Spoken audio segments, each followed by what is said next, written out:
So if you're like most knitters, you love the look of cables, but you don't necessarily like knitting them because they can be really confusing and hard to do. So hopefully this video will help you to understand cables a little bit better and how to do them on the loom. Now, aside from any terminology that's confusing about holding to the front and holding to the back, the things that you need to consider when doing cable stitches are how many stitches are you covering? Which way does the cable lean? And are you completing the cables with knit stitches or purl stitches or a combination of both? So those are the things that we're going to look at in this video. Okay, let's take a look at the stitch symbols in this Hitomi Shida book. I will link to this in the comments. The beginning of the book shows you all the symbols with explanations, which are sometimes useful and sometimes not because they are needle knitting explanations. Let me explain to you how I interpret the cable symbols for loom knitting. So we first notice how many stitches are involved in the cable. These are 2-stitch cables. These are 3-stitch cables. Then you notice how which direction the cable is going to lean. And you can tell that from you usually have a solid line and a broken line. So the solid line is what's going to be in the front of your work.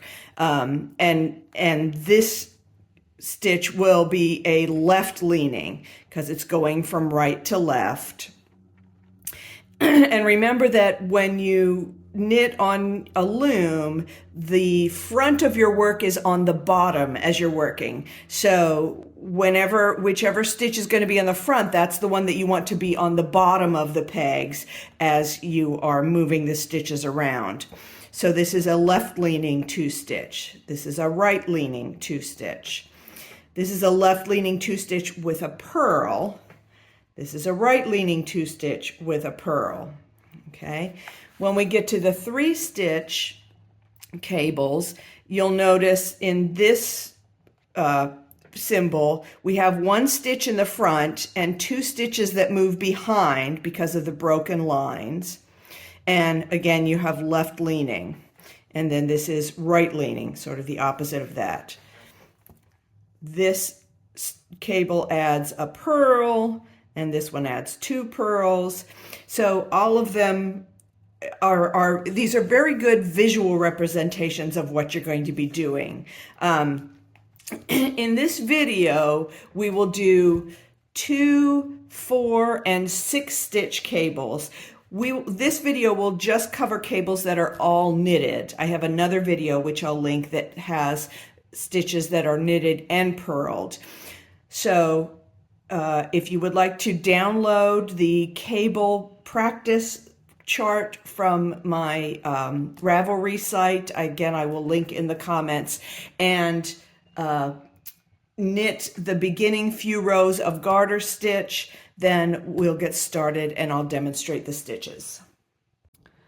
Okay, a couple of things before we actually start knitting. First of all, the app that I use to adapt the charts from my Japanese books, it doesn't have exactly the same symbols, so I have to use similar ones, but you can see here, here's some 2-stitch cables, left leaning, right leaning. Here's a 4-stitch cable, left leaning, and right leaning. So you can see that there is still a good visual representation of how the stitch works. And I have set up the chart with some garter stitch border at the beginning and on the sides and at the end. It's really important when you're practicing cables to have some sort of background to work from, because the cables will pull if they don't have other stitches around them to keep them in line. And I also have several spots, you can see the colored columns where I have set up my loom with stitch markers to help me keep track of the pattern.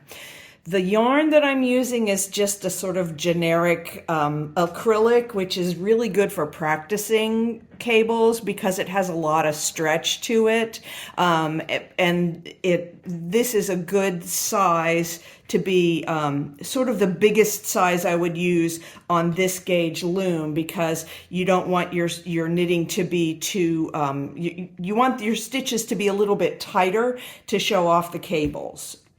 So I use a bulkier yarn on my loom.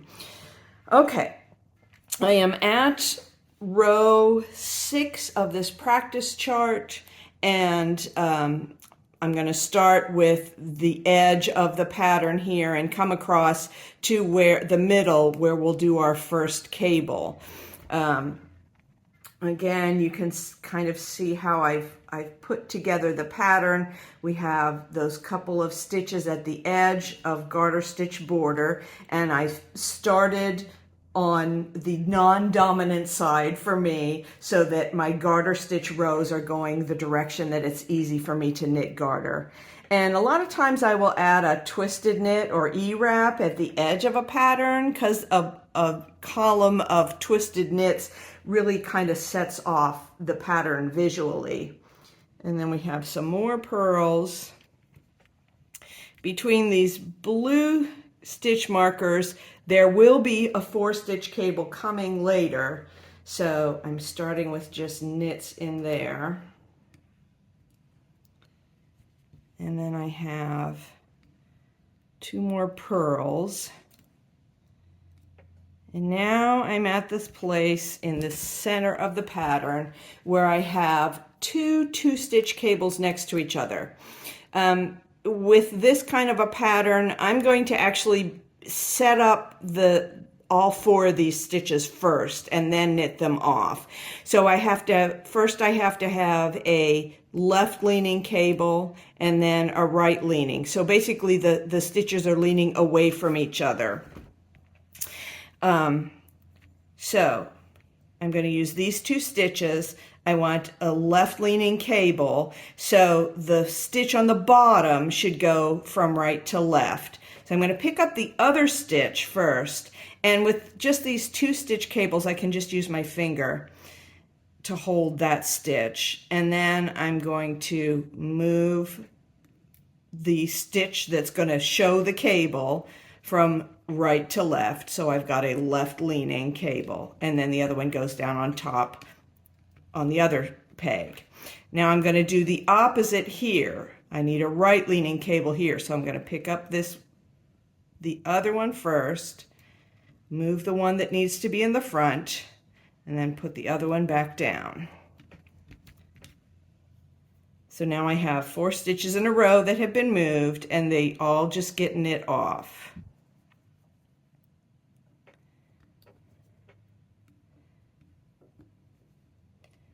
These 2-stitch cables, again, are pretty easy. Sometimes you'll find that's a little bit tight there, but when you knit them off, you get a little more slack again. And I'll show you later on in the pattern how to deal with bigger cables where you might not have enough slack just in your regular stitches. Part of when you're doing cables, you want your stitches to be fairly loose, but again, I'm using this gauge that's a slightly small gauge loom for the yarn I'm using, so that the yarn fills up the stitches really well.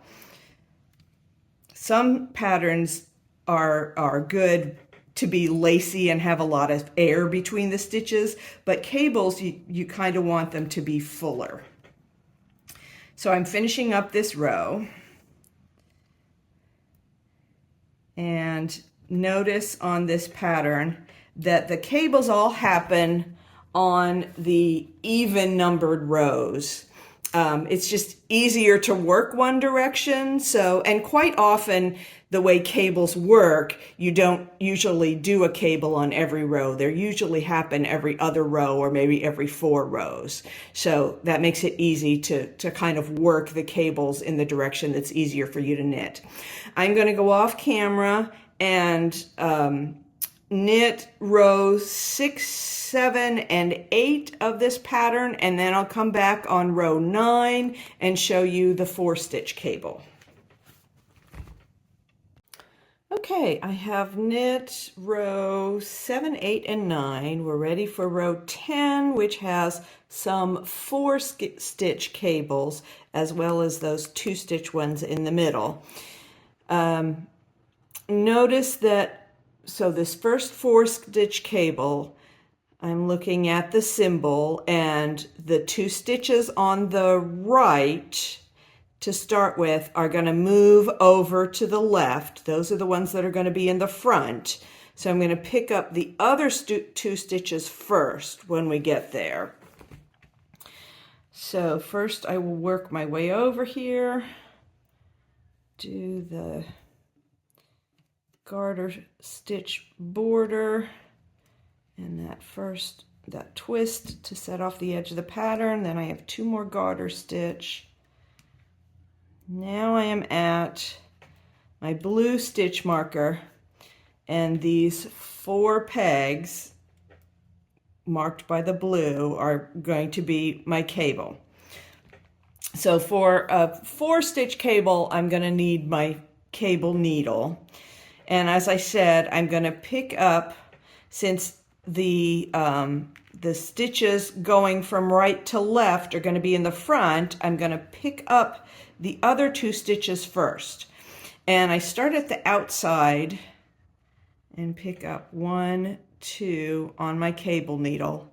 And I just pull them off, and I don't bother to hook the cable needle. It usually stays without that. I just lay it to the back. Now I'm going to pick up these other 2 stitches and move them over onto those 2 empty pegs. Now my 2 stitches from the cable needle have to come back and replace those. I find it easiest to put both of them on 1 peg to start with. Make sure that your cable needle is facing the same way as it was. I picked them up with the pointy side toward the loom. So I'm going to keep that in the back so that they don't get twisted. And I'm going to put both of them on 1 peg because it's easier to do that and get the cable needle out of the way. And then I will move the top stitch over 1 more. So now I have my 2 stitches that are leaning to the left that I put down on the bottom, and the other 2 stitches on the top. And then I just knit across all those 4 stitches. I use my regular U-wrap and knit them off. I find that I can go up to at least a 4-stitch cable, sometimes a 5-stitch cable, without having to worry about adding slack to my stitches. I'm only actually moving each stitch 2 pegs over, so that's enough. I have enough slack in my yarn that I can do that without too much trouble. When they get to bigger cables, there is a trick to adding some slack to your stitches, and we'll get to that later in this video. All right, now I'm going to do my 2 purl stitches that are next in the pattern, and now I have again those 2-stitch cables leaning away from each other that I'm going to move all my stitches at once. So I have to move these 2 middle stitches out. So I pick up the outside stitch first, move the middle stitch out, and put the other one down. Now I do the other side. Pick up the outside stitch, move the inside one out, put this one down. Now I just knit those 4 stitches. Whatever way works for you to be able to remember and get from the symbol and the visual of the symbol to your brain remembering which stitch do I move where. I'm a very visual person, so these stitch symbols really help me a lot. Okay, we have 2 more pearls, and then we'll be ready for another 4-stitch cable. Okay, again, between my blue stitch markers, this one is leaning to the right. So I'm going to pick up my I'm going to pick up the stitches on the right first, because it's the stitches moving from left to right that have to be in the front. So these 2 stitches come onto my cable needle. Again, I start from the outside because I find that's easiest. Just tuck it in the back there. Move the other 2 stitches over. Now I pull my cable needle back and keep it the same direction as when I picked them up. And I'm going to put both of them on this peg first. And then I will move that top stitch back out.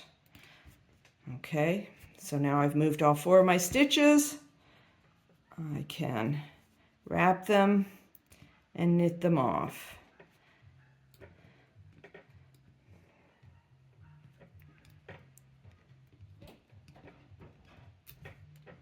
And I will finish up this row.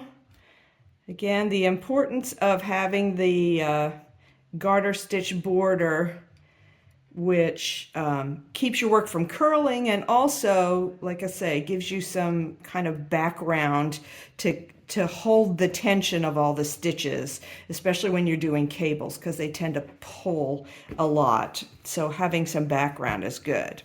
All right, I will again go off camera and knit some more rows and join you again on row 16, where we will start. Actually, I'm going to start on row 15, where we will prepare for the 6-stitch cable. Okay, I have knit through row 14 of the cable practice chart, and I'm going to show you what happens in row 15 as we prepare for the 6th stitch cable, which will happen in the following row. Notice these symbols here for a double wrap knit. So when you do larger cables on a loom, you need a little bit of extra slack so you can move the stitches further on the loom.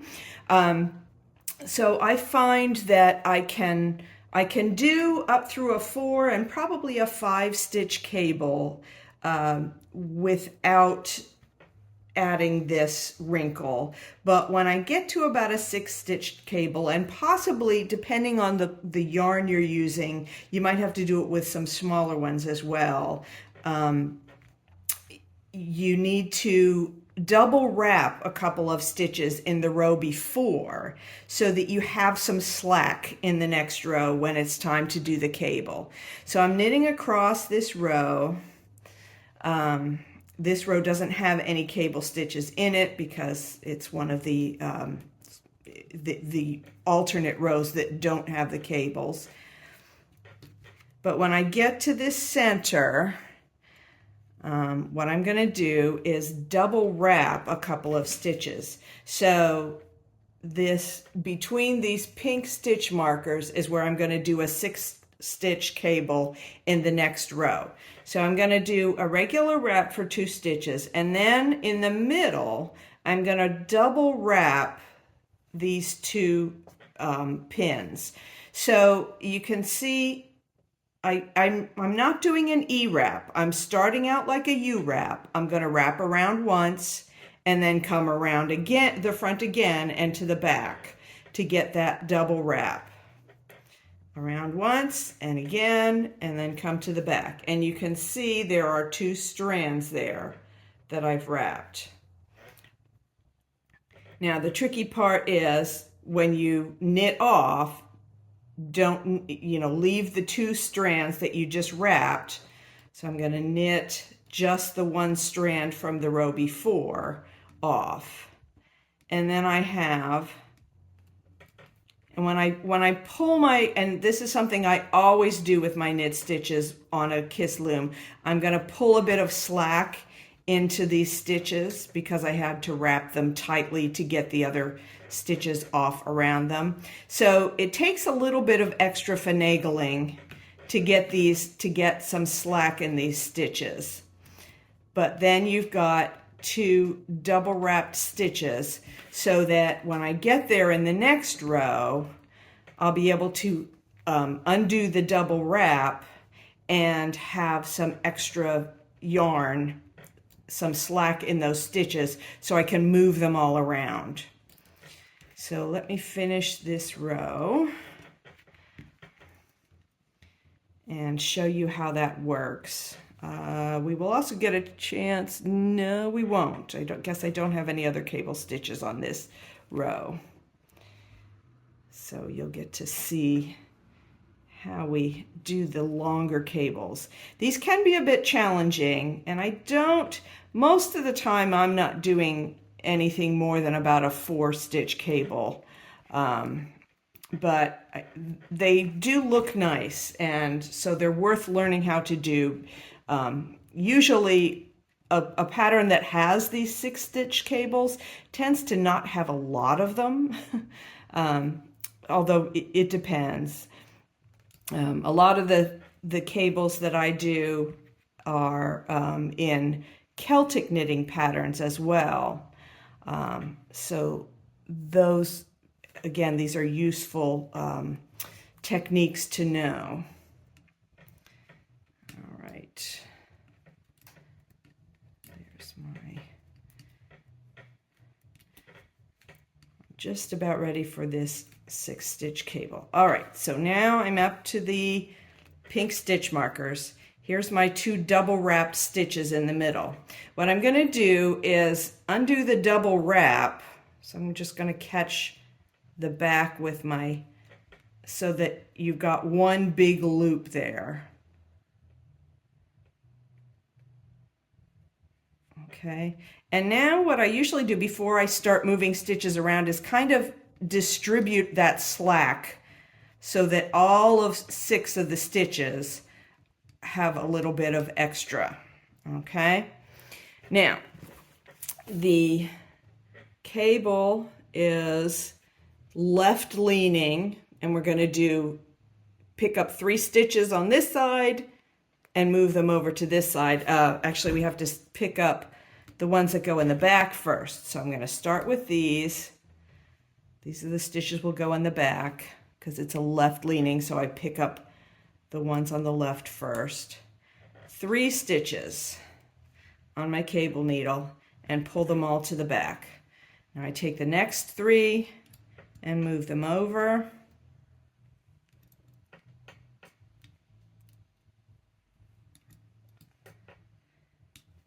And then I'm going to take these 3 from the cable needle. And again, I find it easier to try to put all of them down on one peg first. Gets a little more difficult the more stitches are on the cable needle. You have to be careful to get them all on there. There we go. And then the one on top is going to go to the end.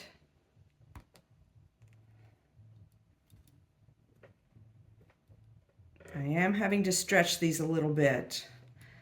So I thought I would try this with 2 double wrapped stitches. I might, if I were going to continue with this pattern, I might try doing 3 double wrapped stitches to give myself a little more slack, because I am struggling with that a bit here. All right, now these are all knit stitches, so I just wrap all 6 of the stitches and knit them off. These will be a bit tight, so they're not too bad. I'm able to pull some slack from all the stitches and get there. But that gives me my 6-stitch cable. And like I say, you have to experiment a little bit with It depends on how much tension you knit with, on what kind of yarn you're using. I rarely try to do big cables with like cotton yarn because it has almost no stretch to it at all. This acrylic has a lot of stretch, so that makes it a little bit easier. Usually wool and wool blend yarns have some stretch too, so you can do more cables with those. But that is how we handle big cables on loom knitting. You have to prepare the row before by double wrapping a couple of stitches that are in the cable, so you've got some extra slack. Here I'll show you what the pattern looks like so far. Here's those 2 stitch cables where they pulled away from each other and then together and away and together. Here are the 4 stitch cables going to the right and going to the left. And I'll knit a few rows so you can see what the 6 stitch cable looks like as well.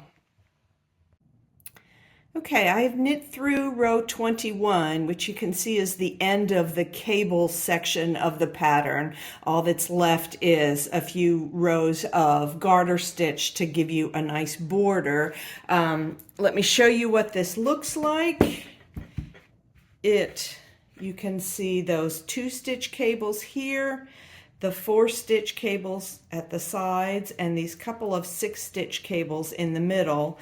It does make a nice little pattern. You could repeat the cable section of the pattern several times and have a nice scarf, and then just finish it up with those few rows of garter stitch border. These were all cables with knit stitches in them. If you would like to learn how to do cables with knit and purl stitches, you can see my video on cables in Celtic patterns. That explains that process.